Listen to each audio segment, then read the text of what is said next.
오늘은 그 스탠리 드러켄 밀러 이분에 대해서 좀 소개해드리고, 그런데 이분이 놀라운 것은 30년간 연평균 수익률이 30%라는 겁니다. 네, 그리고 더 놀라운 것은 매년 마이너스 수익률이 한 번도 없다는 겁니다. 이분이 엔비디아 샀다가 지금은 다 팔았는데요. 향후 10년 동안 주식 투자 환경이 어려워질 수 있다, 이렇게 경고를 하고 있습니다. AI 분야에서는 가행 투자가 이루어진 것 같다. 앞으로 AI 자체보다는 AI를 응용하는 분야에 관심이 있다.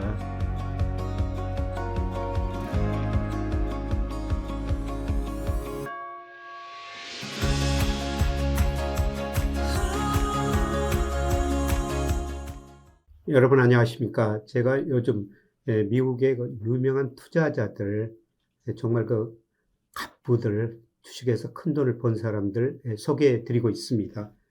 오늘은 그 스탠리 드러켄 밀러 이분에 대해서 좀 소개해 드리고, 그 투자 전략, 이분이 뭘 관심을 가지고 앞으로 어떻게 될 것인지 한번 생각해 보는 시간을 갖겠습니다. 우선 그 드러켄 밀러는 53년생이고요. 우리 나이로 71세, 만 71세입니다. 소로스와 퀀텀 펀드를 운영했고요. 두케인 패밀리 오피스라고 개인 자산을 운영하고 있습니다. 그런데 이분이 놀라운 것은 30년간 연평균 수익률이 30%라는 겁니다. 대단하죠. 그리고 더 놀라운 것은 매년 마이너스 수익률이 한 번도 없다는 겁니다. 그래서 이분의 그 투자 방향, 철학 같은 거 생각해 보고요. 이분이 지금 뭐를 생각하고 있는지, 그리고 앞으로 어떻게 될지 제 견해까지 좀 첨부해서 말씀을 드리도록 하겠습니다. 우선 그 드러켄 밀러 투자 전략을 보면요. 거시경제 분석 중심 투자를 하고 있다는 것입니다. 근데 본인은 최근에 유튜브 보니까 아니다. 자기는 여러 가지 미시적인 분석을 하면서 상향 투자도 하고 있다, 이렇게 지금 이야기를 하고 있습니다만은, 그러나 대표적으로는 거시경제 분석을 중심으로 하고 있습니다. 그래서 금리, 환율, 물가, 무역, 이런 거시경제 변수를 많이 보고 있다는 겁니다. 그리고 이분의 투자 전략 두 번째 특징은요, 대규모 집중 투자를 하고 있다는 겁니다. 그래서 이대한 투자기에는 자주 오지 않는다. 올 때 크게 베팅해야 된다. 사실 이게 굉장히 중요한 것 같습니다. 나중에 말씀드리겠습니다만은, 저 같은 애널리스트들은 이렇게 베팅, 대규모 한 종목, 소수 종목이나 소수 통화나 그게 집중 투자 못 하는데요. 이분은 그 확신이 들면은 과감하게 투자한다는 것입니다. 그래서 큰 돈을 벌 수가 있었던 겁니다. 그리고 중요한 거는 트렌드 추종, 중기가, 중장기 트렌드가 어떤 식으로 가고 있는가, 그 다음에 과연 그 변곡점이 어딘가, 이거를 보면서 투자한다는 겁니다. 그런데 이분 거 계속 그 자료 이야기를 들으면서요, 이분이 애널리스트 견해도 많이 듣지만은 이분 거 차트, 기술적 분석, 이것도 굉장히 잘 하시는 것 같아요. 소위 말해서 통찰력이라는 거죠. 그 통찰력에 따라서 판단한 것 같습니다. 그 다음에 리스크 관리도 잘하는 분인데요. 내가 틀렸다면 즉시 인정하고 포지션을 청산해 버린다는 겁니다. 그런데 우리가 이걸 잘못하죠. 우리가 어떤 주식을 샀는데 떨어지면 계속 못 팔고 있지 않습니까? 그런데 이게 잘못됐다고 생각하면은 즉각 포지션 청산해 버린다는 겁니다. 그래서 손실을 최소화하는 거죠. 그 다음에 유동성 및 중앙은행 통화정책 고려하고 있습니다. 이거는 물가에 대해서 이야기할 때 좀 더 자세히 살펴보겠습니다. 그 다음에 통화정책에 따라 가지고 적극적으로 베팅을 한다, 이런 측면이고요. 그다음에 이분의 그 투자 철학 보니까 여러 가지가 있습니다.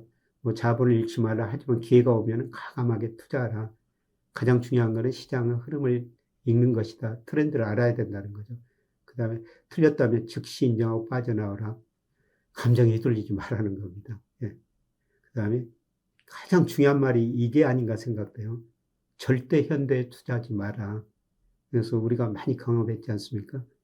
2차 전지 정말 열풍이 불 때, 그 다음에 2000년대 IT 거품이 불 때, 그때 꼭 뒤따라 사는 경우가 많습니다. 절대 현재만 보고 투자하면 안 된다는 거죠. 꼭 미래 흐름을 봐야 된다는 겁니다. 그 다음에 이분이 그 소로스 철학을 같이 하고 있는데요. 맞는가 틀린가 그것이 중요한 게 아니다. 중요한 것은 옳았을 때 얼마나 벌었고 틀렸을 때 얼마를 잃은가이다. 그러니까 옳았을 때 많이 벌고 집중 투자한다고 그랬죠. 틀렸을 때는 판단이 틀렸다고 생각하면은 가감히 손실을 처리한다는 겁니다. 그 다음에 이분이 그 유튜브 보니까요. 앞으로 그 엔비디아 샀다가 지금은 다 팔았는데요. 그때 그 젊은 친구들, 같은 그 파트너들이 있나 봅니다. 그 파트너들이 계속 이야기했다는 겁니다. 젊은이들아 귀를 기울여라 이런 이야기를 하고 있는데요. 사실 제 주위에 전직 고위 관료입니다만은 이분도 뭐 트럼프가 된다는 것입니다. 대통령 옛날부터. 그래서 왜 그러냐. 젊은 사람들하고 같이 그 투자를 하고 있더라고요. 그런 회사에 근무하고 있습니다. 젊은 사람들은 늘 대화를 하다 보니까 그런 트렌드를 알 수가 있었다. 이런 이야기입니다. 그래서 우리가 늘 그 젊은 사람들을 말에 좀 귀를 기울여야 됩니다. 그 다음에 두뇌, 직감, 분석력이 조합을 이루어야 된다. 사실 저희 같은 거 애널리스트들은 분석력 이것 가지고 하는데요. 그런데 이분은 제가 쭉 그 투자 방향을 보면서 느낀 거는 직관이 대단한 분이다. 이런 생각이 들었습니다. 드러큰 밀러가 대표적으로 투자에서 성공한다면요. 소로스와 함께 1992년 영국 파운더 공매도했죠. 이제 엄청난 돈을 벌었고요. 그 다음에 닷컴 버블 상승장에서 기술적으로 투자해가지고 폭락 전에 매도를 했다는 겁니다. 그 다음에 2008년 금융위기 전후 금융적 공매도였고, 그 뒤로는 상품, 원유, 금 사가지고 대규모 수익을 냈다는 거고요. 그 다음에 코로나19 기술로 투자하고 빠르게 청산했다는 겁니다. 이게 변곡점을 잘 판단하고 있다는 거죠. 사실 이거는 애널리스트 분석은 안 되고요. 이분의 직관이었던 것 같습니다. 그런데 이분이 그 관심을 갖는 게 쭉 그 언론 보도나 그 유튜브 방송을 보니까요. 세 가지입니다. 미국의 인플레이션이 1970년대 물가가 떨어지다가 다시 한번 올랐었거든요. 미국의 인플레이션이 재현되는 것 아니냐 이런 우려를 하고 있습니다. 그래서 트럼프 관세가 부과하면 그렇게 될 수가 있고요. 그 다음에 트럼프가 법인세 인하하고 규제 안 한다고 그러지 않습니까? 그러면 또 기업들 부채를 통해 가지고 기업들이 투자할 거라는 겁니다. 그리고 이분이 가장 우려하는 게 연준이에요. 연준이 고용 극대화, 경기 연착륙에 집착해 가지고요. 고용이나 경기가 좀 나빠지면은 또 돈을 많이 풀어버릴 거라는 겁니다. 그래서 연준 파월 의장이 늘 자기들의 의사결정은 데이터 디펜던트라고 그러죠. 발표되는 데이터 디펜던트, 데이터를 보고 금리나 통화정책 의사결정을 하고 있다는데요. 이분은 데이터 디펜던트가 아니라 포워드 가이던스 이런 표현을 쓰고 있어요. 그러니까 연준이 앞으로 뭐 고용 목표에 따라 통화정책을 어떻게 운영하겠다.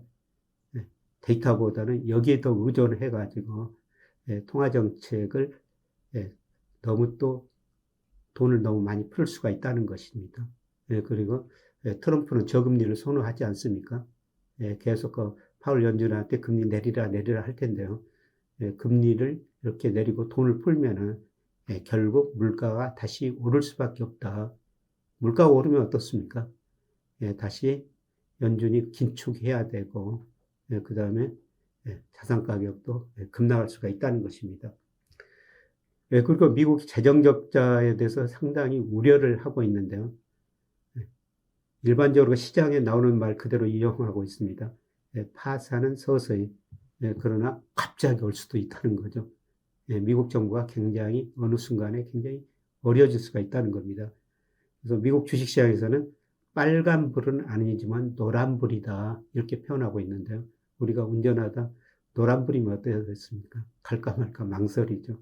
그런데 노란불일 때는 조금 멈추는 게 좋죠. 그래서 이분이 그 주식 밸류에이션은 역사적 평균 수준으로 돌아갈 것이며 향후 10년 동안 주식 투자 환경이 어려워질 수 있다. 이렇게 경고를 하고 있습니다. 그 AI 분야에서는 가행 투자가 이루어진 것 같다. 앞으로 AI 자체보다는 AI를 응용하는 분야에 관심이 있다. 이런 이야기를 했습니다. 그래서 인터넷 거품은 붕괴됐지만은 우버나 페이스북이 성장한 것처럼 앞으로 AI를 응용하는 산업 기업들이 성장할 수가 있다는 겁니다.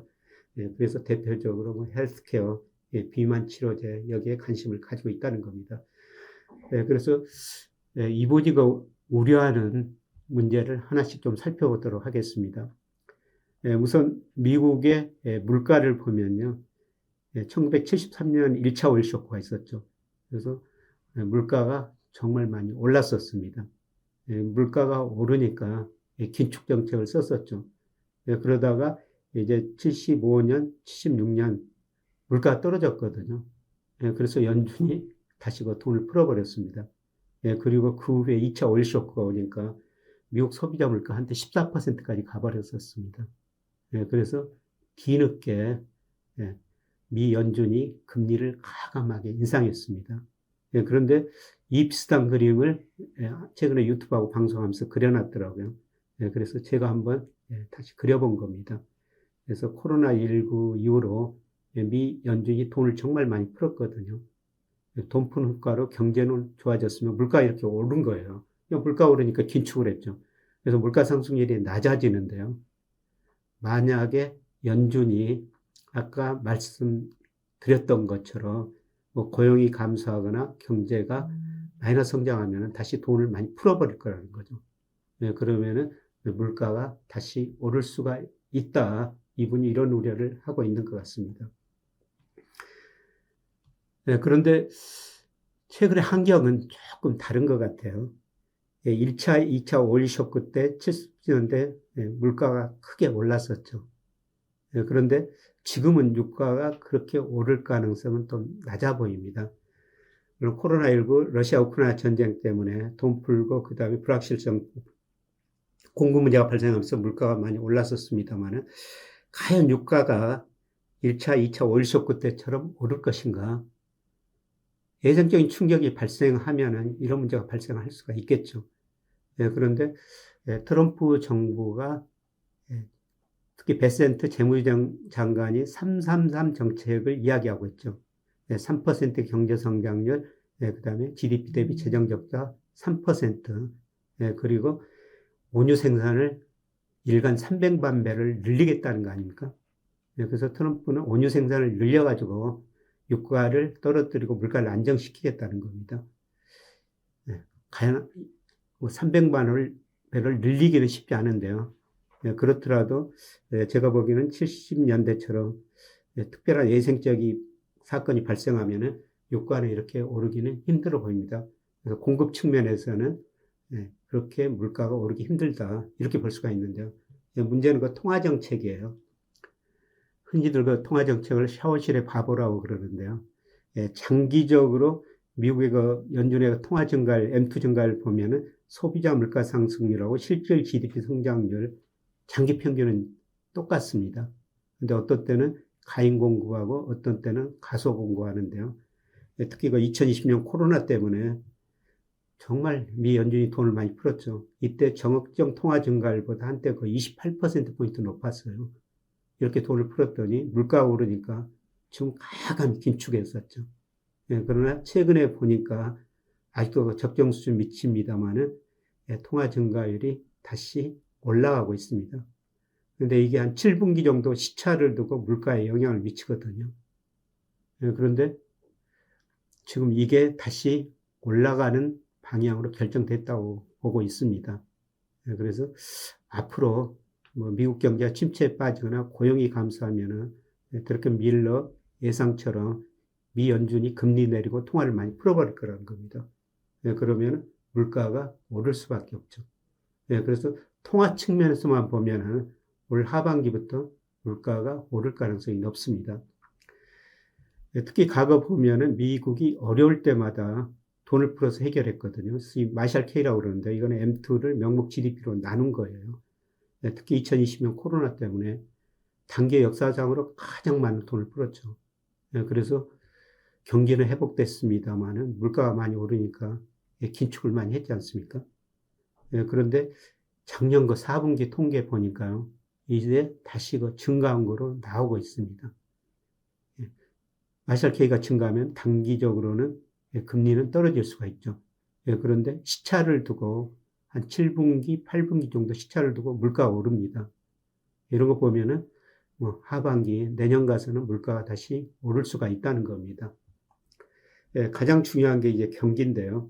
GDP 갭은 실제 GDP하고 잠재 GDP 퍼센트 차이입니다.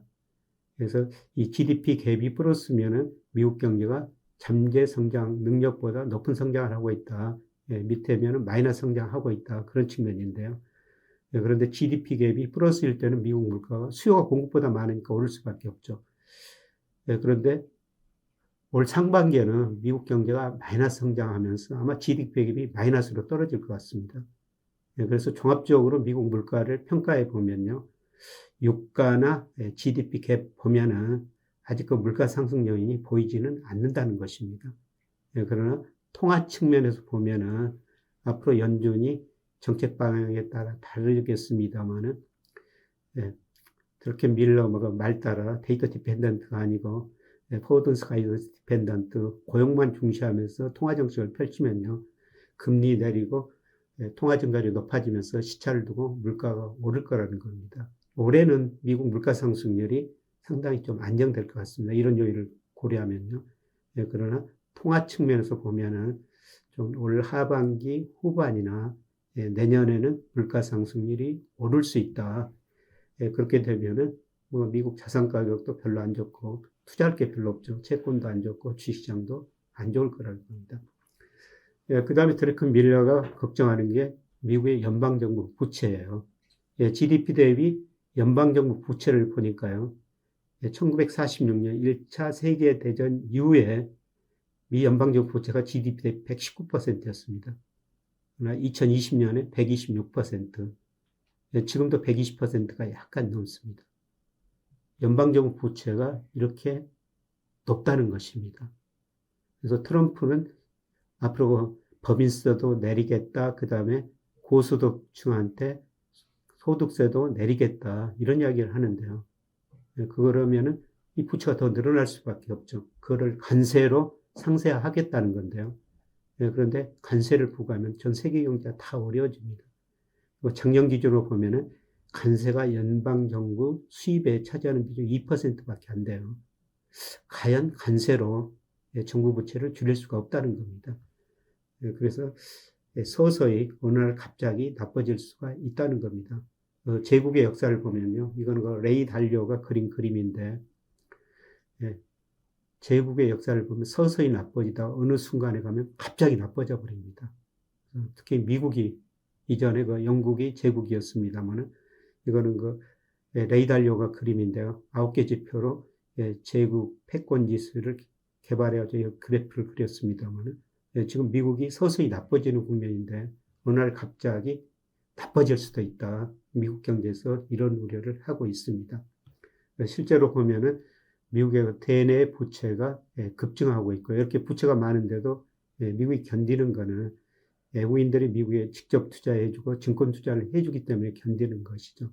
그러나 미국 경제가 좀 어려워진다고 생각되면은 특히 증권 투자 규모가 많이 줄어들 거예요. 그렇게 되면은 달러 가치가 급락할 수밖에 없다는 것입니다. 그리고 세계 중앙은행이 특히 중국이 계속 그 미 국채를 줄이고 금을 사고 있죠. 그래서 이런 측면에서 보면은 달러 가치도 지금 고점에서 계속 조정을 보이고 있죠. 그러나 어느 날 갑자기 급락해 버릴 수도 있다. 드래크 밀러가 걱정하는 분야입니다. 그리고 주식시장에서는 빨간불은 아니지만 노란불이다. 앞으로 10년 동안 미국의 주식시장이 많이 좋지는 않을 것이다. 이렇게 보고 있는데요. 그런데 제가 보기에는 빨간불입니다. 장기적으로 미국 주가는 명목 GDP하고 같은 방향으로 움직이는데요. 작년 말 기준으로 보면은 S&P 500이 21%나 가대평가됐습니다. 그리고 이거는 미국 한 사이트에서 인용한 겁니다. PER, 그 다음에 토빙큐, 그 다음에 장기가 리그레션 해가지고 미국 S&P 500이 추세에서 얼마나 벗어났느냐. 역사상 가장 고평가됐다는 겁니다. 이런 의미에서 보면은 저는 미국 주가가 거품이다. 빨간불이다. 이분은 그 노란불이라고 말씀을 드렸습니다만 저는 빨간불이 아닌가 생각됩니다. 그래서 이분이 AI 자체보다는 이제 AI 응용 분야에 투자해야 된다. 사실 AI는 다양한 분야에서 응용되고 있죠. 뭐 금융업, 의료, 헬스케어, 교육, 그 다음에 자율주행. 아마 지금이 흔히들 4차 산업혁명이라고 그러는데요. 4차 산업혁명을 한마디로 말씀드리면 융합이에요. 그 융합이 아마 자율주행 전기차에서 나타날 겁니다. 그래서 이쪽에 관심을 가져야 된다. 이런 이야기를 하고 있습니다.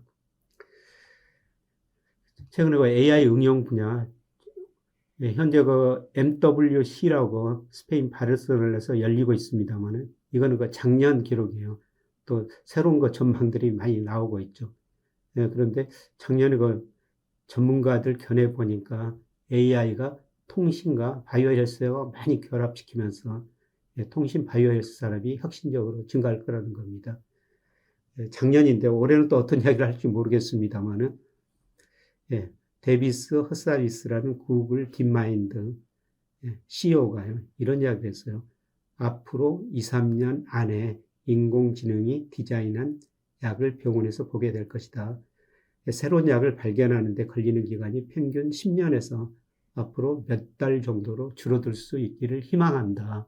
이런 거 희망사항을 이야기했습니다만은 AI가 그 자체보다는 바이오 헬스나 통신 산업에 접목시키면서 이런 AI 응용 분야가 혁신적으로 성장할 거라는 겁니다.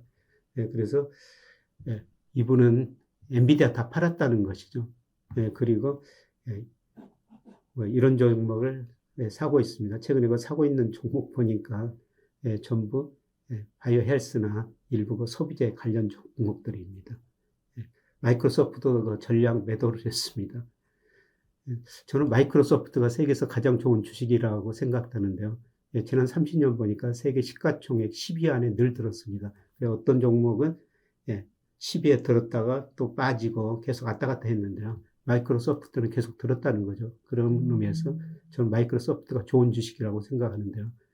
그러나 마이크로소프트가 2000년 IT 거품이 붕괴되고요. 제자리 오는데 꼭 10년이라는 세월이 걸렸습니다. 이거 전량 매도했다고 이 데이터를 보면서요. 그 정도는 아니겠지만은 기대 수익률이 그만큼 낮아졌다. 이렇게 볼 수가 있습니다. 이분이 최근 거 유튜브 보니까 이런 이야기를 했어요. 애널리스트 기술과 포트폴리오 매니저 기술은 완전히 다르다. 사실 저는 애널리스트죠. 저는 조심스럽게 투자합니다. 포트폴리오 구성을 다양하죠. 그러다 보니까 수익률은 낮습니다. 그러나 저 역시 매년 손해본 경우는 한 번도 없었습니다. 그런데 이분은 어떻습니까? 확률적으로 높다고 판단될 때는 그 종목이나 그 나라 통화에 과감히 투자한다고 그러지 않습니까? 이런 의미에서 애널리스트하고 포트폴리오 매니저, 그러니까 이분이 분석도 중요하지만 직관을 많이 활용한다고 제가 말씀을 드렸는데요. 이런 거는 직관이 아닌가 생각됩니다. 그래서 이분이 차트도 보고 주로 직관 가지고 많이 분석해 하는데요. 그런데 애널리스트 분석은 이런 거 자기 직관, 차트 이런 걸 볼 때 아마 제가 보기에는 참고 자료로 활용하고 있지 않느냐. 이분 저 언론 인터뷰 보면서 그런 느낌이 들었습니다. 그리고 이분이 강조하는 게 항상 오픈마인드를 가지라는 겁니다. 누구도 틀릴 수가 있다는 거죠. 그런데 틀렸다고 생각할 때는 가감히 인정하고 손절매를 한다는 겁니다. 그래서 이분이 가장 중요한 거는 아까 소로스하고 같이 말했습니다. 옳고 그런 게 중요한 거 아니다. 옳았다고 생각했을 때 얼마나 돈을 많이 벌고 틀렸을 때 얼마나 손실을 줄이는가. 그게 가장 중요하다는 것입니다. 그래서 항상 그 마음을 열어놓고요. 그리고 앞서 말씀드렸습니다만은 이분이 그 젊은이들 말에 귀를 많이 기울이고 있다는 겁니다. 젊은 사람들이 최근 그 트렌드를 잘 알고 있다는 것입니다. 그래서 오늘 그 드래큰 밀러 정말 훌륭한 그 투자자를 말씀드렸습니다만은 이번에 그 투자 방향, 철학을 한번 보시고요. 여러분이 그 투자하는데 많은 도움을 받았으면 좋을 것 같습니다. 고맙습니다. 주식시장과 자산시장이 크게 움직이고 있습니다. 미국 주식에 투자하고 계신 분들은 어떻게 대응하셔야 할지 고민이 많으실 것 같습니다. 오는 3월 20일 개강하는 포트폴리오 스터디에서는 미국 주식에 대한 대응 전략과 앞으로 어떤 자산에 투자를 해야 변동성을 기회로 활용할 수 있을지 구체적인 포트폴리오 전략을 이번 스터디에서 이야기해 드리며 투자에 도움을 드리도록 하겠습니다. 도움이 필요하신 분들은 고정 댓글을 확인해 주시기 바랍니다. 고맙습니다.